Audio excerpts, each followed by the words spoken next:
Imagine getting paid just for sharing your thoughts on products and services you use every day. With Survey Junkie, it's that simple.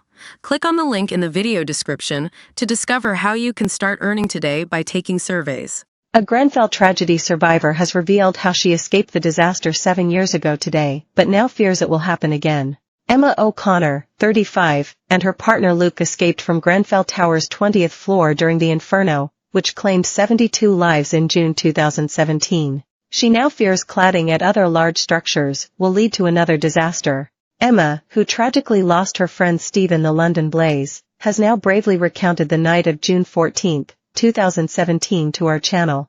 She said, "It was just a normal evening. We had takeout because it was payday." Emma added that, as sirens wailed in the distance, she and her partner initially dismissed them as a routine alarm. But the sight of flames reflecting off a nearby school shattered their assumption, plunging them into a nightmare.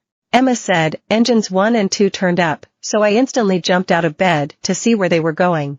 By this point, we could see that it was a fire on a lower floor." Emma, who was struggling with severe arthritis, faced a harrowing journey down from the 20th floor, managing to escape despite being told to stay put by firefighters.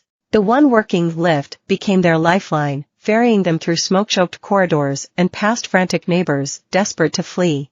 Emma said, "A woman ran in screaming fire. One of the firefighters told us to go back upstairs, but we didn't listen. We then walked right underneath the fire.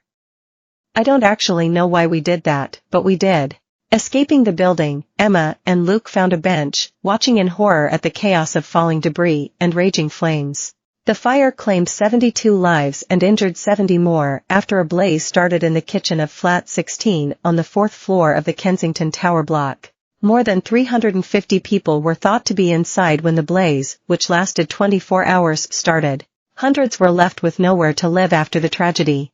The fire became the subject of several complex investigations by the authorities, with a public inquiry and coroner's inquests launched, while survivors and activists have consistently campaigned for justice. Emma is now haunted by the fear that similar cladding to that used on Grenfell Tower poses a risk to other people. She said, "When I look at buildings, I can't help but wonder what they're clad in." Emma added, "I try not to get terrified because I know that if a fire happened, the consequences would be devastating." She said that if a fire broke out at, for instance, a large sporting event, with the right wind, everyone would be completely screwed. Today, the 7th anniversary of the tragedy, Emma is commemorating the victims in a name reading before an 11 a.m. silence. She said, "I'm reading out 9 names on Friday, and I'm quite anxious." Emma insists there is still a lot to be done by the government and local authorities. She said, "I've received no support from the government and local authorities. They haven't really done much. There's not been any accountability, there's no justice.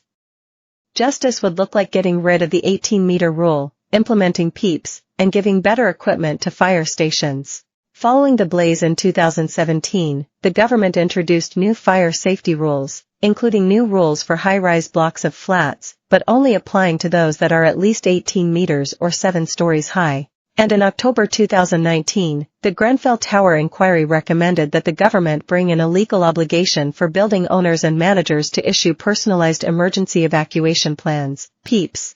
These would be given to disabled residents or those with reduced mobility living in high-rise buildings. The government has not implemented the recommendation. And as of April this year, London has 278 of England's 498 high-rise residential or publicly owned buildings which were found to have ACM cladding, according to government data.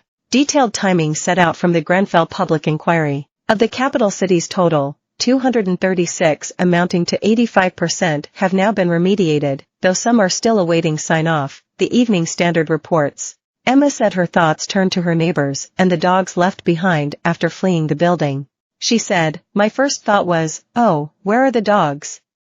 Because I could see absolutely no dog, people had to leave their pets to die." Emma continues to advocate for justice.